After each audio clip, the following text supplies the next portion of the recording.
Okay, so good afternoon again. This is the fourth session of the LaunchPad series, and we're excited about presenting it and hope that you will enjoy it. But first, I'd like to give you a little bit of information about SCORE. I suspect you may have seen it before, but they say if you expose somebody to something numerous times, they become more familiar with it. So again, SCORE is the largest network of free volunteer small business mentors in the country.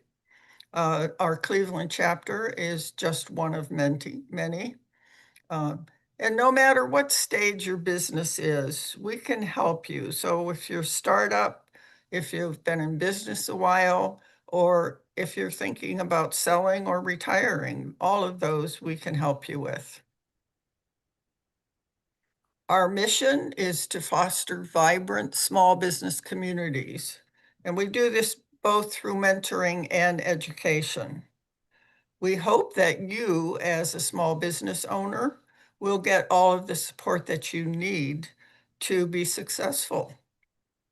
We know that small businesses drive our national economy, particularly if you've been around Cleveland in the last few years. You've noticed that downtown has been revitalizing, and it's mostly through addition of new small businesses. So we're happy that we're able to help with that. This is the impact of SCORE last year. This is the total SCORE organization. We've helped almost 60,000 new businesses, 85,000 jobs, and 143,000. So we're really excited about also that 94% of our clients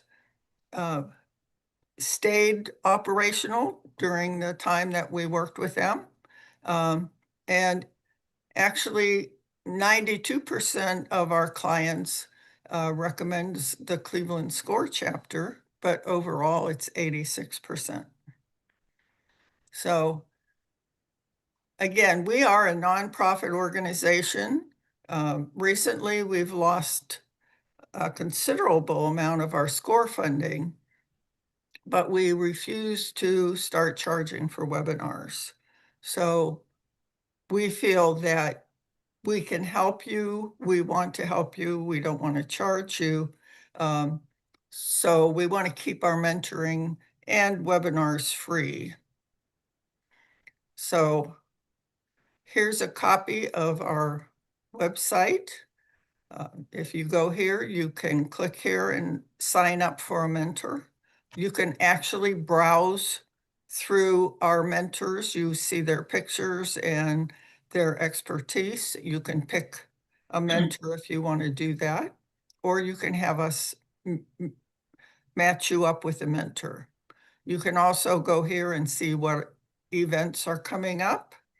But one of the best resources are also the templates and articles that will help you in starting your business or maintaining your business.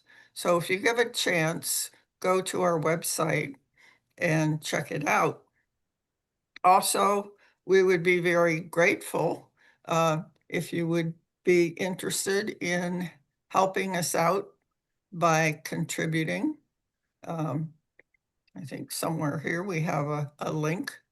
But we are very fortunate, besides a small amount of money we get from the Small Business Administration, all of these organizations, these banks, law firms, credit unions are providing us additional funding that helps to keep our webinars and mentoring free. So if you find that you enjoy the program and you can afford it, please consider a small donation. If you click here when you get the slides, you will go to our website. we'd love it if you would donate a few dollars. So anyway, that's all we're going to say. This is a link to our website. And I am going to stop sharing and get started with today's session, which I hope you will enjoy. So Okay. Sue, it's your turn. So it's my turn. So I gotta go to share, I hope. And then I gotta go to right. Mine, I hope. Then I'm gonna go to share, I hope. Yep. There you Did I go. get lucky? Yep. Yay! All right, did I get lucky again? There we go. Yay! All right, great. Okay. I am assuming that I'm going to be chatting to people that are both mentors and to clients. So I hope that both of you get some value out of this. This is part two of the business model Canvas suite. In part one, I discussed the value proposition map. Now, the value proposition map is a discussion, it's a decision tool on how to evaluate uh, how if you're capable of creating a product that's going to delight your customers.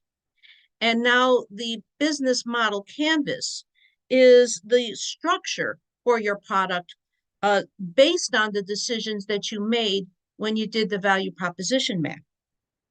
And to give you just a quick history on all this, because there is confusion in the marketplace over what are these two different canvases. Um, Alexander Osterwalder created the business model map, um, and he wrote this book, The Business Model Generation, which was his PhD thesis at the University of Oslo. And he wrote this mainly for companies that were already in existence, and it was to let them have a visualization audit of their business. Why the startup community fell in love with it is because of it being visual, its simplicity, it's using sticky notes, and it really helped one be able to organize their thoughts when you're also doing a startup. But it was missing some very key features, such as what is the value proposition and what are the customer segments and how do we really evaluate the customer segments. Both of those key elements that you need for a startup were not built into the business model canvas because those were already understood. They were already for companies that were in existence. So knowing that there were these big holes, he then created this book, The Value Proposition Design. So even though this book, The Value Proposition Design, came out second, when you're really designing how do we start a company, you really should start with this book and then move over to the business model canvas.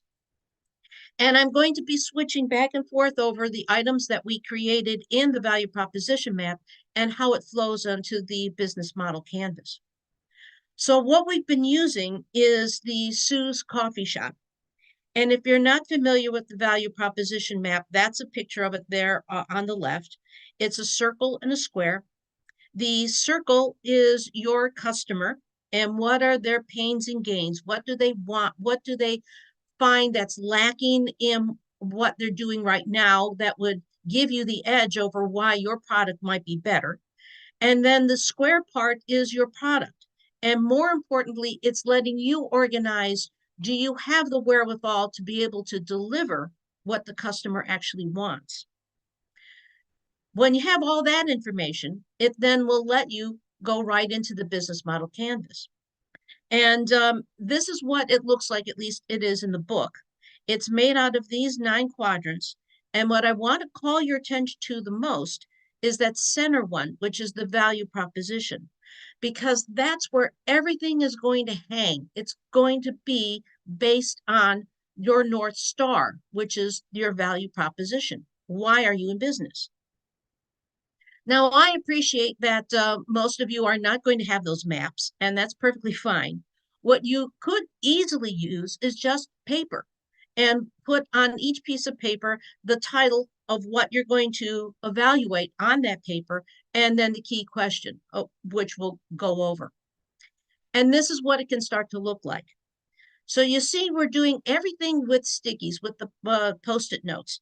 And the reason why is because all that you're doing here is writing quick thoughts. This isn't long details or sentences or paragraphs. This is just like a massive brain dump. And you're going to look at it and you're going to move things around. You're going to take things off. You're going to put things back up. You're going to combine them. All kinds of things that you can't do if you're writing stuff down, but you can do if it's all on the sticky notes and you can move them all around and color code them.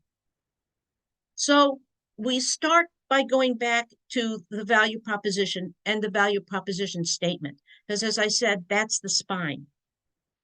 The value proposition statement is this: this product for these customers relieves these pains and gives these gains.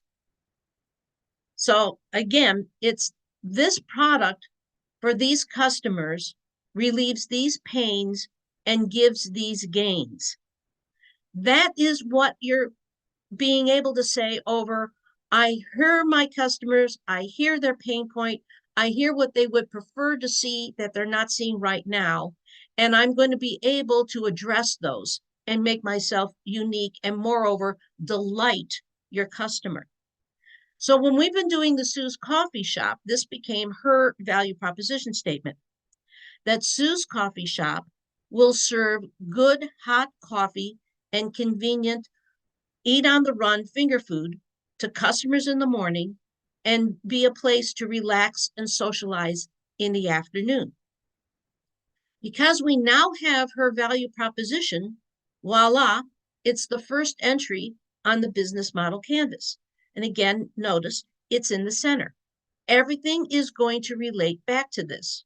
All of your time, your money, your assets, it's going to be relating back to this North Star, which also makes it so much easier that you're not scattered all over the place. Now, the second entry also comes back from the value proposition map. And this section here is when we concentrated on who's the customer. And Sue went out and looked at different, sat around in different coffee shops and did some observing and maybe talked to a couple of people.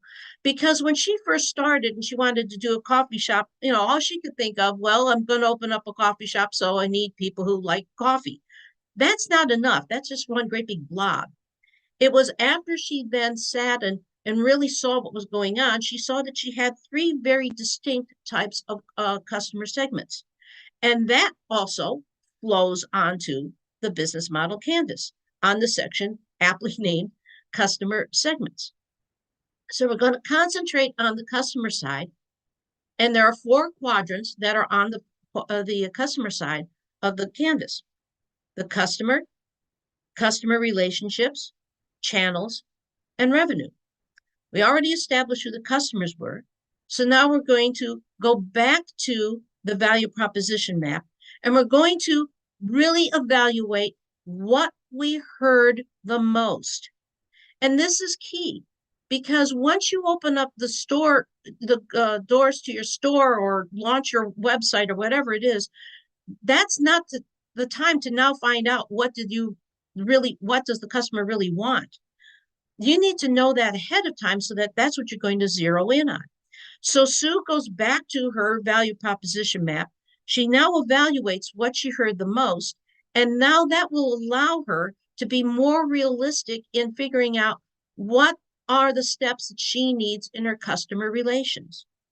In her customer relations, the question is, how do the customers relate to our product, or in this case, walk into our store? So she has found that many of these other coffee shops, AKA, well, poor Starbucks. When I wrote this, Starbucks was not having a problem. But anyway, that they're franchises. And so she wants to be a neighborhood coffee shop. So one of the key things that she's marking down is to know her customers' names. Not only is this allowing her to know how she wants to relate with her customers, but this is also giving her guidelines over what her employees are going to be doing. Or if this is a website or something, over how she's going to have the verbiage, because you're going to know more over what they're yearning for. Now you know in practical steps how you're going to address that. You follow that with channels. How do we reach the customer? Now, in the book itself, what Osterwalder is talking about was how you were going to truck your product from your warehouse to the realtors or wherever it had to go from there. That is too much of an extreme for a startup. So we're narrowing it down to, moreover, how we're going to reach our customers more in terms of what the marketing might be. And I want to call your attention to my first sticky here, which is community centers. Again, because Sue had gone out and talked to the customers and observed them, she realized that one of her customer segments was going to be an older population. Well, that means now that in very cheaply, she can have flyers made and she can post those up at community centers. So here we are. She can identify who could be part of her customer base, and she can identify easily how she can reach them. And these are the types of questions that you can noodle and just start putting down some post-it notes as the ideas cross your mind now that you've got a clearer picture over who's the customer. Lastly, on that section is the revenue. How does the customer pay and how many revenue streams? Well, obviously, coffee and food is going to be the foremost of what she's selling, but she can go a step further. She can go into branding. She can have mugs and aprons and hats, etc., things like that. And then, of course, how the customers are going to pay, she'll have to be ready for either online or credit cards or cash. Now, I put down here a quick discussion about cost plus and value add, but I'm going to leave that to the mentors having those discussions with the individual clients, because that is so subjective over exactly what is your business and how you are going to be buying and selling with your customers. But what this has now put together on the business model canvas is what Steve Blank refers to as the get, keep, grow of your customers. So here are the quadrants and the basic questions. The customer. Who are the customers? Customer relationships. How do the customers relate to the product? The channels. How are we reaching them? And the revenue. What are our revenue streams? These are all very key features. And as you can see, when they are visual on a simple map and you're putting down just simple sticky notes, it is so much easier and cleaner and less stressful to start to fill in these blanks. Now we're going to go back to the value proposition map. This was the product side. And here we're going to look at how can we actually address the customer. This is an acid test, and it really comes down to, can you really deliver what you see the customer wants that is not in the marketplace now? And you've got to be honest about it. Do you have the talent? Do you have the resources? Over and above the idea, of course, you want money. I get that. But if you were then given the money, do you then have the talent, the resources, the wherewithal to actually be able to deliver what it is that the customer wants and that you're going to be able to delight them? That's a hard moment. I appreciate that. But now is the best time to find out, not when you've now put in all of that time, money, and effort and you're not going to be successful. So knowing now what your product side is, we're going to put it now onto the business model canvas, the actual now, the boots on the ground ways that we're going to make those ideas become practical. And those are going to need key partners, key activities, key resources, and their cost. So we'll start with this, the key activity. What key activities need to be done to support the value proposition? I cannot overemphasize support the value proposition. The business model canvas is not where you're going to put down everything.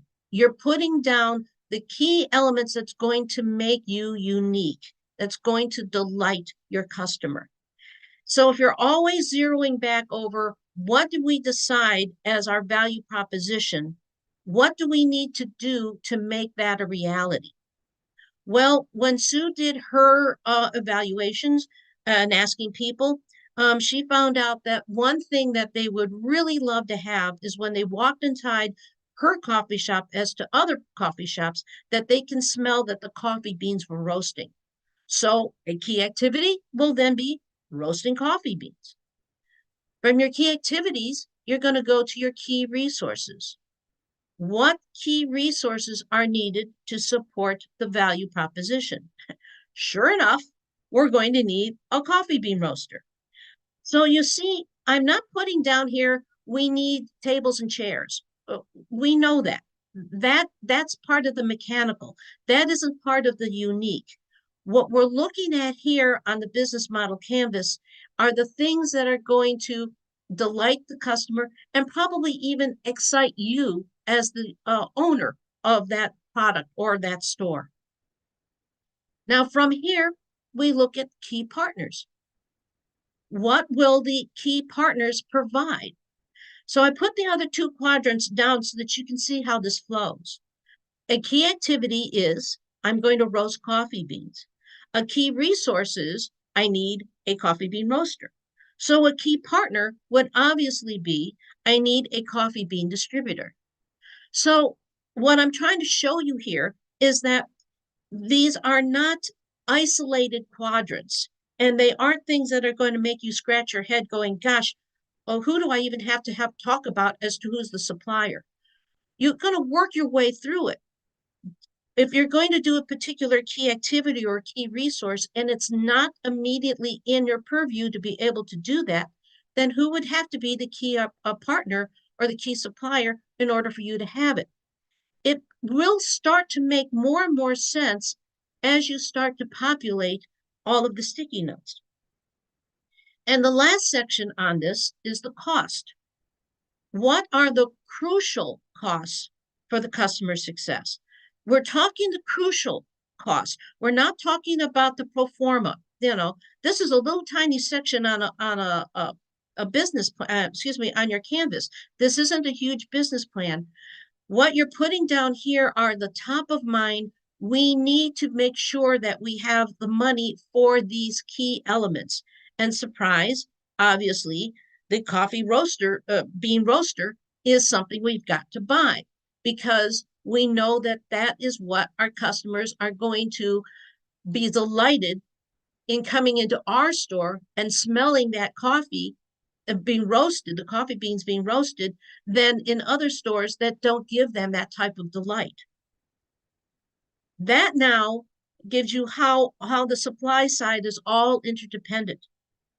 Your key activities, what needs to be done, your key resources, what assets are needed, your key partners, what are they going to provide, and what are going to be the key expenses for all of those elements that we have above. When you have all that done, that's when you now have the completed business model canvas. And it tells a story. You can think in it this way. So let me walk you through the story. You're starting with the value proposition. This is what we do. The customers, this is who it's for. The rest of the customer side, this is how we'll keep the customer happy. The supply side, this is how we're going to do it. The cost, these are essential costs. And the revenue, this is how we're going to make money. If you look at how that business plan and the business canvas is very logically putting down what are you doing it for, who, how are you going to engage them, how are you going to support what it is that you're going to give them and its costs and how you're going to make money, it isn't a mystery anymore and it isn't complicated anymore. Just break it down into the small pieces and see how you can start to put them all together. So I want to stop for a second here and give you two real world examples because I've been doing this for a while. This first one is the brain dump. And it kind of surprised me actually when this happened. I did the business model canvas for a startup. And once we got to this point, the guy stopped and he had this huge smile on his face. He said, "Thank you." And I really was thrown back over, like, why? And what he said was, I had all of these ideas in my head all the time, and I didn't have a way to put them down in an organized fashion. So I just like had to keep memorizing them all. But as soon as it all became one huge brain dump, when I got it all thrown down onto paper, it's the stickies, you can visually see them. He said, now I can free my brain. Now I can come up with other ideas because now I can see how it can all fit in. And it's something that basic really didn't cross my mind, but sure enough, he was right. When you can now just do this brain dump and get it and capture it and know that you've captured it and know that it's organized, it's now freeing you up to be able to look around and come up with other ideas or how you can improve it. This other one is called Louie's Gonna Die. And I'm really addressing this one actually more to the mentors that might be in the audience here. I was doing the business model canvas for a very successful company, so much so that they were now going to expand into another state. And as we were filling in all of the stickies, they were constantly being told, "Oh, Lewis is doing this, and Lewis is doing that, and Lewis is doing something else." And finally, I stopped. I said, "Wait a minute, who's Lewis?" Because I didn't remember being introduced to a Lewis when we were all in the room. And the owner, who, by the way, happened to be a woman, said, "Oh, he's our advance man. And he's doing all these things, in the other state." Now, I'm a big believer in color coordinating things and I'm a big believer in visuals and having it so that you can organize it. And I was looking down on my desk, and the only color, the only sticky that I hadn't used yet was goldenrod. And I said, I'm going to change out all of these stickies that we have for Lewis, and I'm going to turn them all into this goldenrod. And when I did that, I had a whole bunch of goldenrod all around on the map. And I turned back to the owner and I said to her, okay, when Lewis comes back, one of two things is going to happen. Either Lewis is going to demand a raise or Lewis is going to die. Look at all these things you've got this guy doing. And, she laughed and she said, okay, we'll put somebody else on it. All right. Why am I bringing this up? Because mentors, you need to understand that that client is coming to you and they have a dream. And they may be so scared or embarrassed by this dream because it's a dream that they may not even have told friends or something like that. But they're going to tell you. But you know that, okay, like Sue doesn't want a coffee shop. Sue wants 5 coffee shops. But you can't kill the dream. So I invite you to use the goldenrod stickies or however it might be in your life as the aspirational. Something that's going to let you be able to interact with your client and saying, I hear you. I'm on your team. I'm not going to squash the dream, but we have to temper it in that's going to be version 2. That's going to be year 2 or whatever is going to be logical, in the scenario that you have. But it's going to allow you to be able to say to them, I'm with you on this team. I know we want to go far. We're going to put those as our aspirational. We're going to address them. And we're also going to address all of the other ones first. But I'm hearing you. And I think that's rather important because it's going to make them feel more empowered that they're not crazy to have the dream. So now let's go back to the coffee shop. Yes, there is more because what we haven't talked about yet is the competition and the future. And that is yet another one of Osterwalder's maps. And this is called the environment map. And it's basically asking who's around you and what's coming. Obviously, again, you don't need to have these fancy looking maps. You can do everything with just paper. So we start with the quadrant that says industry forces. Simply enough. Who's your competition? What are their advantages and disadvantages? So you're going to be able to fill that in. In our case here, we were going to have that. We had Bob had a coffee shop, but it was mainly for him and his cronies. And then, of course, we also had to address the fact that Starbucks is ubiquitous. But you know what? Starbucks is a franchise and it's corporate and it can't shift around as quickly, which brings us to the next point, which is the market forces. Where's the market headed and how does it affect your product?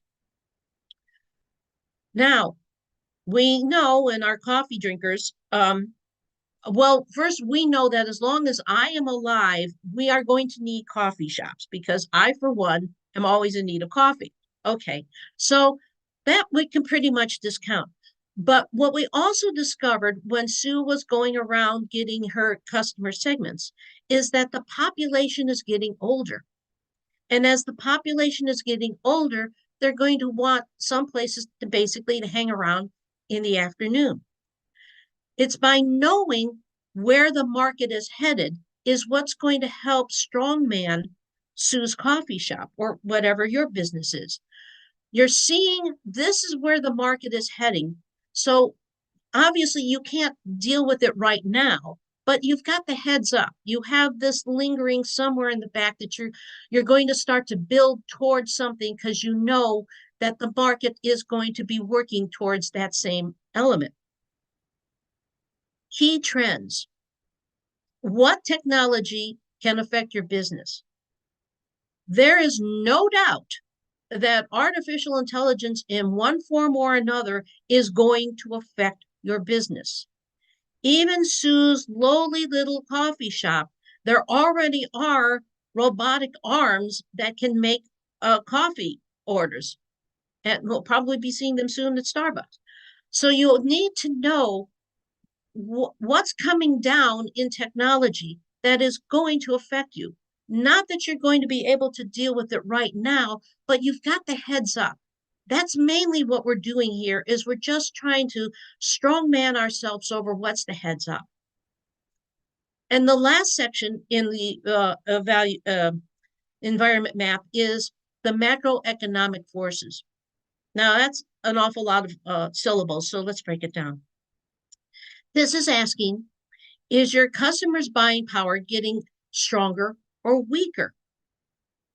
So again, for Sue, for her to put down the stickies here, in that she is just a one person or, a one small store, she will have the flexibility of having larger coffee cups or smaller coffee cups or cutting her hours or whatever she might have to do. That then gives you now the completed environment map. It's not only looking at who is the competition, but you're looking over the horizon. And by starting now to look over the horizon, you're not going to be as scared when things start to change because you are already actively sniffing around to see what can change. And you'll have these stickies will come and go as ideas cross your mind. And giving that, I want to give you again 2 real world examples over how the environment map impacted 2 companies that I worked with. One, and this was going back a little bit of time. I was with a company that what they did is they put the stripes on the street.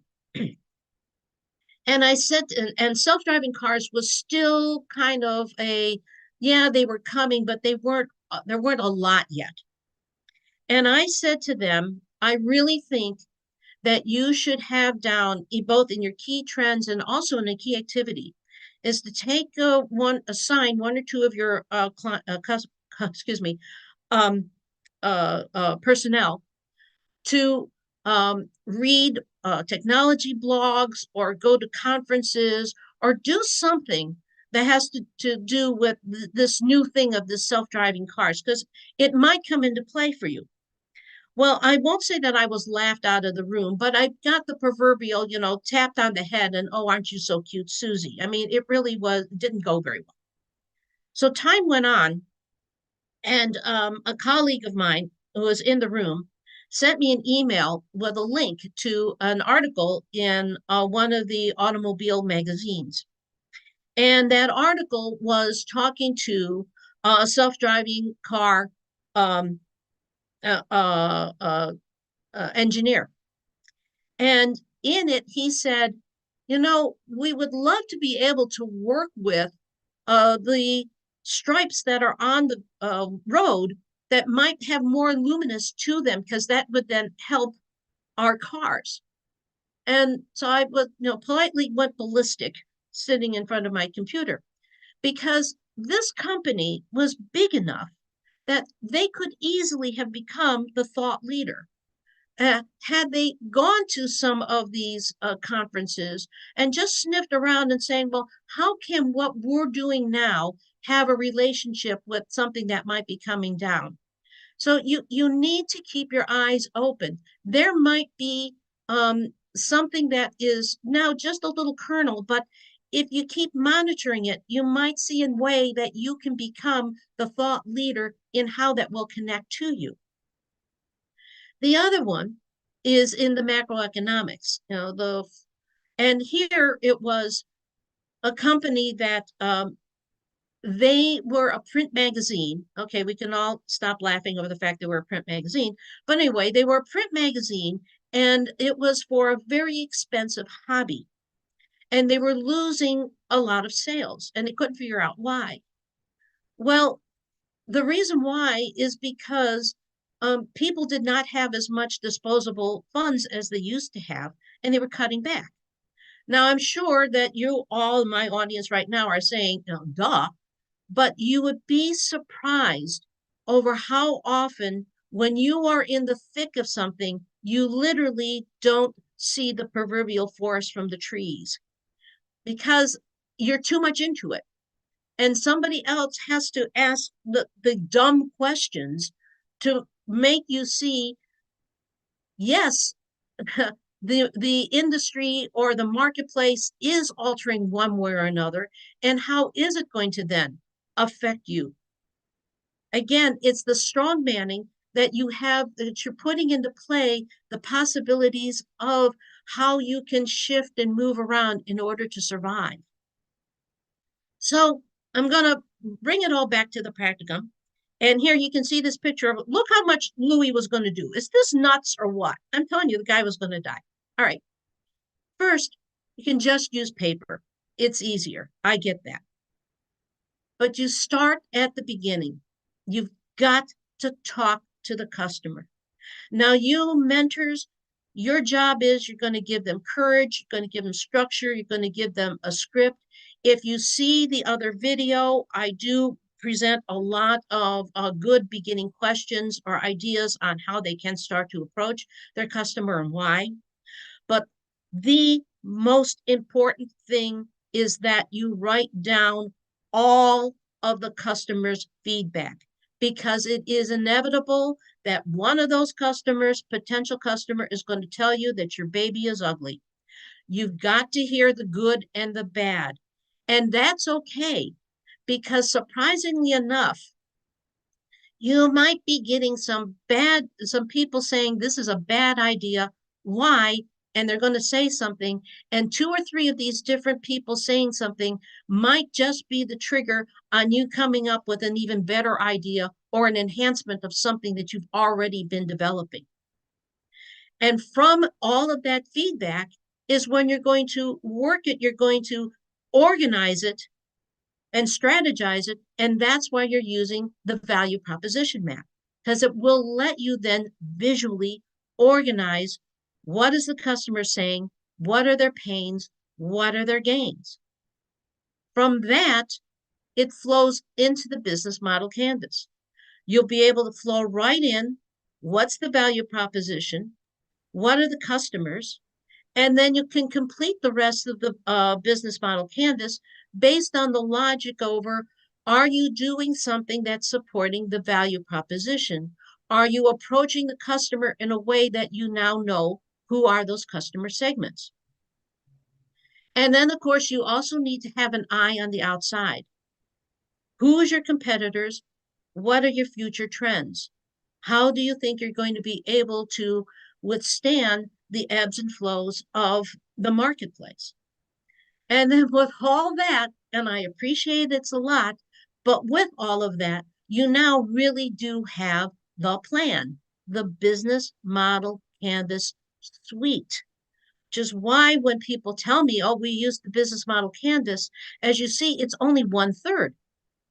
It really needs the whole set so that you really have touched all of the elements short of the pro forma on what it needs to make the first draft of your business plan. And on top of that, it's going to let you continue to conduct your business and have it go forward because it's stickies, because you can take things down and put things up and move things around as things evolve. And that's one of the absolute beauties of when you're using this visually. It's not scary. There's no barrier to go into it. You're just marking down ideas real quick, just the quick top thoughts, and putting them in the applicable places, and then seeing how it plays out with everything else that has to be done. So with that, then, we were then going to be opening up Sue's coffee shop. So, phew, I guess I'm open for questions now. And I think I'm supposed to stop sharing. Is that what I'm supposed to do now? Uh, Somebody tell me. yeah, that'd be fine. Okay. All right. Let me go Um, over here and do that. the first question, what if you have a business with two pretty distinct divisions? One is selling custom tile for architects, designers, and artists. Mhm. The other is selling my art displayed on tiles to individuals. Should I be doing two different canvases? Yes. And what I would start to say first is actually finding out from your customers over which one you think you're going to be able to get a foothold in first. Uh, I think it's kind of it triggered something for me because a friend of mine back in LA years ago was doing the same thing, was making a design tiles. So that brought back a couple of memories. Um, you're uh, both of those are hard because you're not selling food. You know, some this is more of a discretionary item than a necessity, and so uh, your customer base is not something that is going to be hungry for it, and you're going to have to find other ways to be very unique. And given that there's still only 24 hours in the day, I would highly suggest uh, evaluating which one might have an easier flow into the other. Is there any way where the customers overlap, but there's more of one than the other? That then I don't know that if you start off with the tiles that you then design, would then make it easier for them to have sales of other types. So it would be more over going back to beating that horse over talking who would be the potential other customers and seeing which ones might be more amenable, just easier to get your foot in. But I would start with one or the other. Okay, I don't actually see any other questions. Okay. So I think it's so straightforward and logical, Yeah. and that, if you're starting a business and you go through this process, it really does help you focus on the things that need attending and in an orderly way. I did create a nice PDF digesting all of this, having down those key questions and things. I could ask Gwen to send those off to everyone that signed in for the video. And that may help a lot of you. So just as Anita said, you didn't have to take notes. And obviously, though I tried to talk slow, there was an awful lot of information. And I appreciate that it'd be very difficult to have kept any notes. So I already did that part for you. And I will ask Gwen to send off that PDF that will help you a lot with the Okay, that questions and things. sounds good. Mhm. Um, so I think that we've pretty much covered everything. Right. Uh, This is a wonderful part of the series, and I think if anybody is going through this process, if you don't have a mentor, I think you'd find it a whole lot easier. If you do have a mentor, and it's very easy to get one, just simply go to our website. Again, when you get the slides, there are some links, live links to the website that you can uh, go and sign up for a mentor, and we will be more than happy to help you. And Sue, thank you so much. Presentation is very easy to follow, makes things seem very clear, and obviously should get people excited about starting their businesses. Yeah, it lets you really just logically ask these questions now before you spend any money, before you really get too entrenched in it, overseeing, is it possible? And can I create a roadmap that I can, follow and actually open up the doors? Okay, so you got a lot of comments on, thank you, this has been very helpful and Good. clear. So great feedback, thank you all. By the way, you will be getting a survey afterwards, and we would love your feedback if you have any suggestions on improvements that we can make. So enjoy the rest of your day, and we'll see you for the next